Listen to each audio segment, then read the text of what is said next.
সুপ্রিয় দর্শক, আসসালামু আলাইকুম। আপনারা দেখছেন Naim agro farm YouTube channel. আজকে মূলত যেই বিষয়টা নিয়ে কথা বলবো সেটা হচ্ছে ছাগলের কৃত্রিম প্রজনন কিভাবে করায়। অনেকে জানেন, অনেকে জানেন না, অনেকে দেখেছেন, অনেকে দেখেননি। যারা দেখেননি তারা আজকে দেখবেন। দেখতে পাচ্ছেন দর্শক, আমার সামনে একটা ছাগল দেখা যাচ্ছে। আমরা কিন্তু এই ছাগলটারই কৃত্রিম প্রজনন করাবো। ছাগলটা কিন্তু আমার মামাতো ভাই বাপ্পিদের ছাগল। এই ছাগলটা কিন্তু একটা পাটি ছাগল, মানে মেয়ে ছাগল আর কি।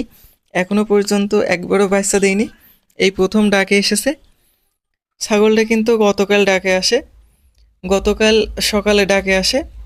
যখন ডাকে আসে তখন কিন্তু বাপ্পি আমাকে বলে, আর মানে ছাগলটা যখন ছোট ছিল, মানে তখনই বাপ্পি আমাকে জিজ্ঞেস করেছে, ভাইয়া ছাগলের কি বীজ দেওয়া যায়?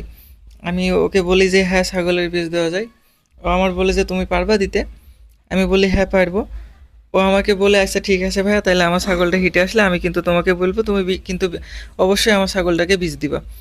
আমি বলি আচ্ছা ঠিক আছে, যখন হিটে আসবে তখন তুমি আমাকে বলবা। তো ওর ছাগলটা যখন হিটে আসে তখন ও আমাকে বলে যে ভাইয়া আসো, এসে ছাগলটার বীজ দিয়ে যাও। আসলে ছাগল যখন হিটে আসবে, ছাগলের কিন্তু কমপক্ষে 30 ঘন্টা পরে প্রজনন করাতে হবে। তো আমি ওকে এই কথাটাই বলি যে আসলে ছাগলের তো ডাকে আসার সাথে সাথে কৃত্রিম প্রজনন করানো যাবে না। যদি পাঠা দিয়েও প্রজনন করান তাও কিন্তু একদিন পরে গিয়ে প্রজনন করাবো, তাইলে কিন্তু কনসেপ্ট হওয়ার সম্ভাবনা বেশি থাকে, মানে 90%-এর উপরে থাকে।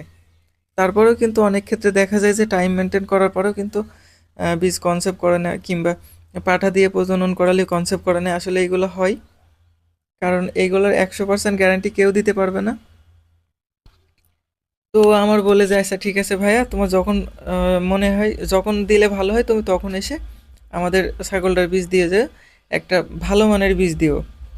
ও আমাকে বলে যে আসলে তোতাপুরীর বীজ দিতে। আসলে তোতাপুরীর বীজ আমাদের নেই, আমাদের যেটা আছে সেটা হচ্ছে যমুনাপাড়ি। আমি ওকে বলি যে আচ্ছা ঠিক আছে, তোমার আমি একটা উন্নত মানের বীজ দেবো না, যমুনাপাড়ি। ও জিজ্ঞেস করে যে যমুনাপাড়ির বাচ্চাটা কীরকম হয়।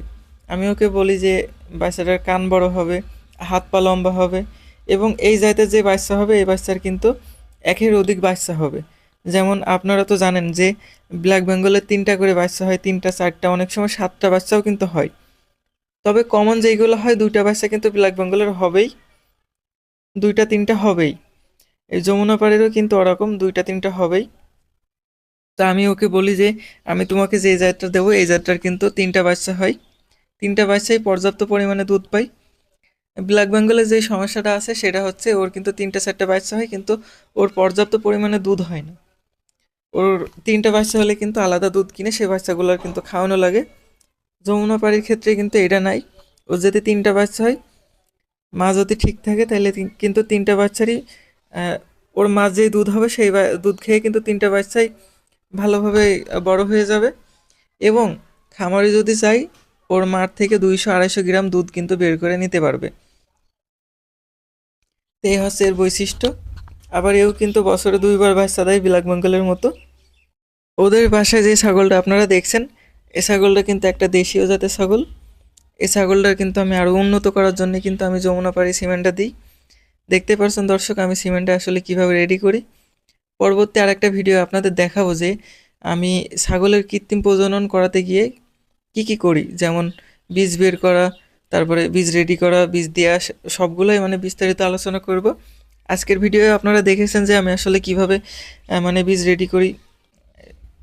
তো সেই ভিডিওটা মানে শুধু ওইটা নিয়েই তৈরি করব যদি আপনারা চান আর কি। তো আজকে যেহেতু সময় স্বল্প ছিল, আর ভিডিও করার লোকও ছিল না, তারপরে আমার কাছে মাইক্রোফোনও ছিল না, সব মিলিয়ে আসলে ভিডিওটা এইভাবেই তৈরি করি আমরা। দেখতে পাচ্ছেন দর্শক, আমার কিন্তু বীজ রেডি করা হয়ে গিয়েছে। আমি কিন্তু এবার ছাগলটার দেবো আর কি।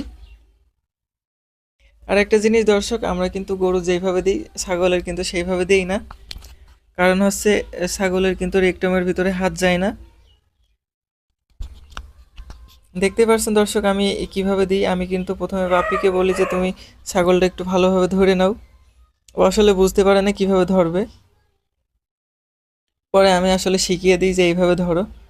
আপনারাও দেখে শিখে ফেলেন যে এইভাবে ছাগলকে ধরতে হবে। আর একটা জিনিস দর্শক, বীজ দেওয়ার পরে কিন্তু অবশ্যই 30 মিনিট এইভাবে ধরে রাখতে হবে।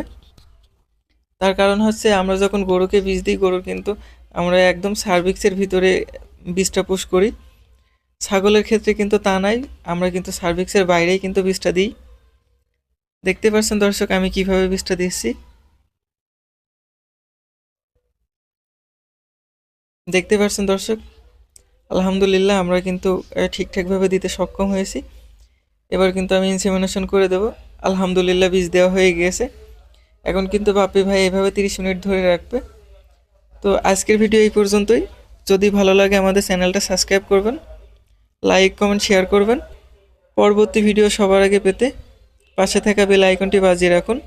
আসসালামু আলাইকুম, আল্লাহ হাফেজ।